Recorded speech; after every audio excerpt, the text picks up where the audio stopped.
આપને નમ્ર વિનંતી છે અહીંયા ચિત્રોડા ગામમાં વ્યસન મુક્તિનો સંદેશો લઈને આવ્યા છીએ તો આપને ભાવભર્યું આમંત્રણ છે નિમંત્રણ છે પધારો મારા મોઘેરા મહેમાનો અમારા આ સંદેશો લઈને જાણો જુઓ સમજો અમારા પ્રોગ્રામમાં આપ સૌને ભાવભર્યું આમંત્રણ છે નિમંત્રણ છે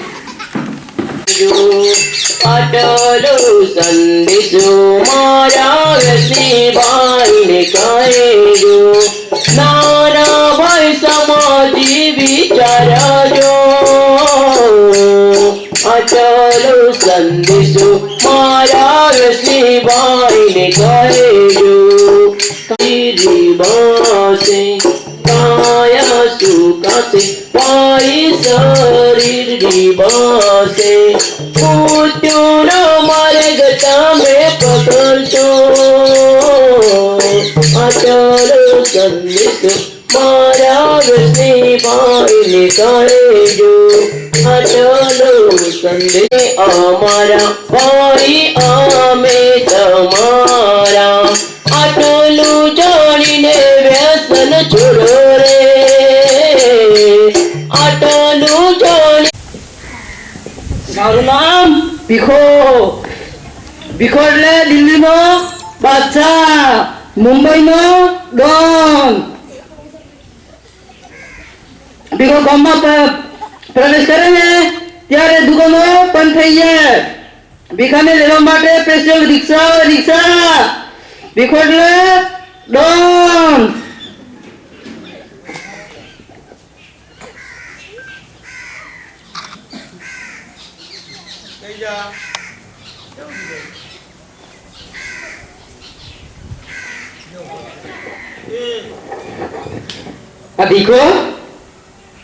આ ભીખો તો જ્યાં બધા રખડતા હોય છે જ્યાં બધા 24 કલાક દારૂ પીતા હોય છે અને આજે તો ગટરમાં પડ્યો છે જ્યાં બધા કીચડા પડ્યો મોગી દારૂ પીએ અને આખો દિવસ દારૂ પી અને આવા કાદલ કીચડ પડ્યો હોય અને મિત્રો જો આપણા ગામની અંદર કોઈ દારૂ પીતો હોય કોઈના ગમે તે ઘરનું દારૂ પીતો હોય અને જે દારૂ પીએ એની આયુષ ભીખા હાલત જેવી જ થાય છે ભીખો આખો દિવસ દારૂ પીએ એમ કોકને ગમે તે ગામની વ્યક્તિઓ દારૂ ઘણી પીતી હોય છે અને આ દારૂ પીવાની હાલત આવી જાય છે પૈસા તો નથી એક વિચાર છે શેર પાસે જવું પડે શેર પૈસા કદાચ આપશે તો આપશે સર કોણ છે તું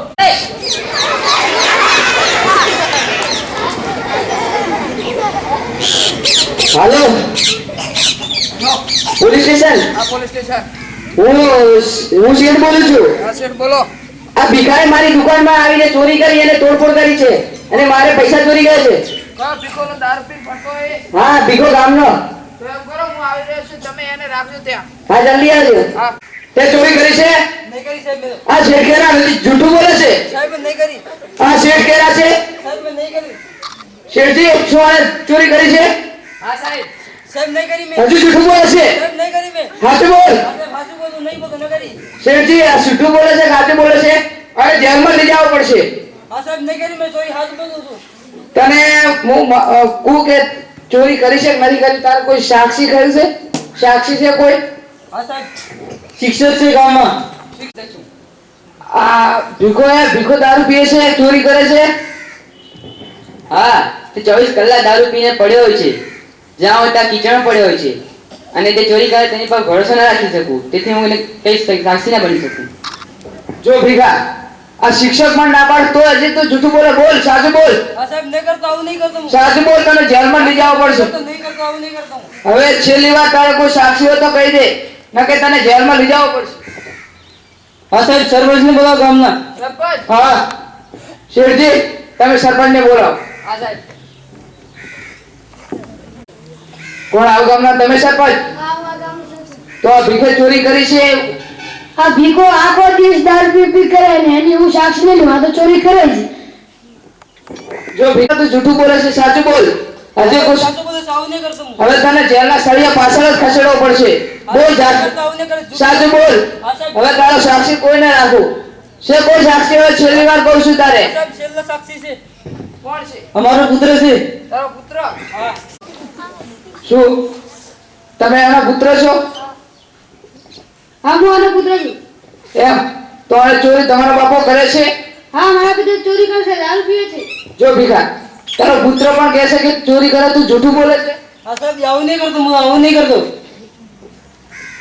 મારા ઘરેણા પણ વેચી નાખે છે. જો તારો પુત્ર પણ કહે છે કે મારી મારા ઘરેણા પણ વેચી નાખે છે, તો પણ હજી તું જૂઠું બોલે છે. બોલ, હવે તો તારે જેલ પાછળ ખસેડવો જ પડશે. આવું સાહેબ ખરેખર નહીં કરતો. તારો પુત્ર થઈ જૂઠું બોલે, સરપંચ જૂઠું બોલે, શિક્ષક પણ જૂઠું બોલે. સાચું બોલ હજી. હા સાહેબ નહીં કરતો. હવે તો તને જેલની સળિયા પાછળ ખસેડવો જ પડશે. અરે સાહેબ, રોકો રોકો રોકો. કેમ? આ ભિખારી તમે ક્યાં લઈ જાવ છો? જેલમાં તમારે તો ચોરી કરી છે. અરે ના સાહેબ, અમે ગામ લોકોએ અમે ઘરે જમી હતી પણ આ દારૂ પી અને એની જમી પણ વેચી મારી અને ભાઈ એની પત્નીના ઘરેણા પણ વેચી માર્યા અને આ ભીખો બની ગયો ને આ ભીખાલાલ પહેરવાનો હતો. એટલા માટે એને સુધારવા માટે ભીખાલાલ કરવા માટે અમે નાટક કર્યું હતું. હા પણ જો હું આને છોડી તો છું, પણ હવે આજથી દારૂ ના પીએ, ધમાલ ના કરે, ચોરી ના કરે, તો હું આને છોડું. અને ભીખાને તે કબૂલ કરવું પડશે. બોલ ભીખા, આજથી તું ચોરી કરીશ? હા સાહેબ આજથી હું દારૂ નહીં પીને કોઈ નહીં કરું. તો સારું કહેવાય, આજથી ભીખાલાલ તરીકે ઓળખાશે. કે જે આ દર વર્ષની જેમ વ્યસન મુક્તિ કાર્યક્રમ આપવામાં આવે છે, અને આ સાલ અમારી ટુકડી પણ અહીં આજે સવારે 10 વાગ્યાથી કામ કરે છે. ગામમાં સવારે 12:30 વાગે પ્રાથમિક શાળાના બાળકો સાથે રેલી કાઢે અને ત્યાર પછી આ શાળાના આચાર્યશ્રી બહુ ઉત્સાહી છે. એમને પણ અમને જમવા માટેની સારી એવી મદદ, સારી એવી વ્યવસ્થા કરી આપી છે.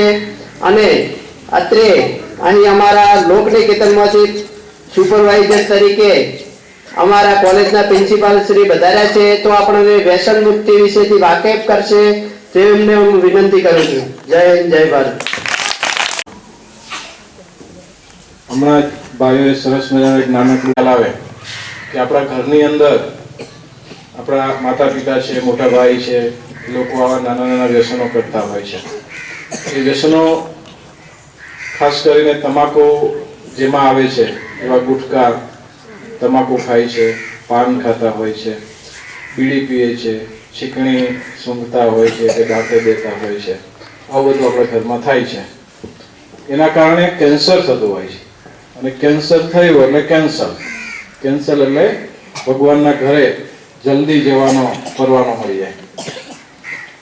એ ના થાય એના માટે અમે એક આ સંદેશો લઈને આખા બનાસકાંઠા જિલ્લામાં દર વર્ષે ફરીએ છીએ કે ભાઈ સરસ, તમારા ઘરમાં કોઈ ખાય છે તમાકુ, ગુટકા કે એવું કોઈ?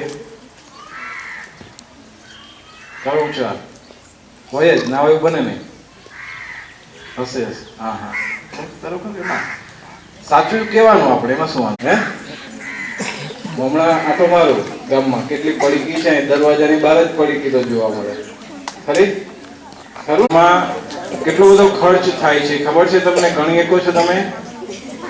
રોજના 10 રૂપિયાનો ખર્ચ થાય તો 30 દિવસનો કેટલો ખર્ચ થાય? 7માના વિદ્યાર્થીઓ કહેશે. હા, રોજના 10 રૂપિયાનો ખર્ચ થાય એક ઘરે, તો 30 દિવસમાં કેટલો ખર્ચ થાય? 300. બહુ સરસ, હોશિયાર છે. 300 રૂપિયાનો ખર્ચ થાય. 10 જ રૂપિયાનો. હા, 40 વર્ષની ઉંમરના હશે, 25 વર્ષની ઉંમરના હશે, તો 25 વર્ષ એટલે 15-20 વર્ષે શરૂ કર્યું હોય તો 25 વર્ષનો આપણે ગણીએ એ ખર્ચ, તો લાખો રૂપિયામાં એ ખર્ચ થાય છે. હવે આ પૈસા જો આપણી પાસે હોય તો આપણે પીવાથી કોઈ જ લાભ થતો જ નથી. એનાથી નુકસાન જ થાય છે, અને કેન્સર થાય છે, કેન્સરની દવા લેવી પડે છે આપણે. તો પછી શેનામ આપણે બિસ્કિટ ખાઈએ છીએ.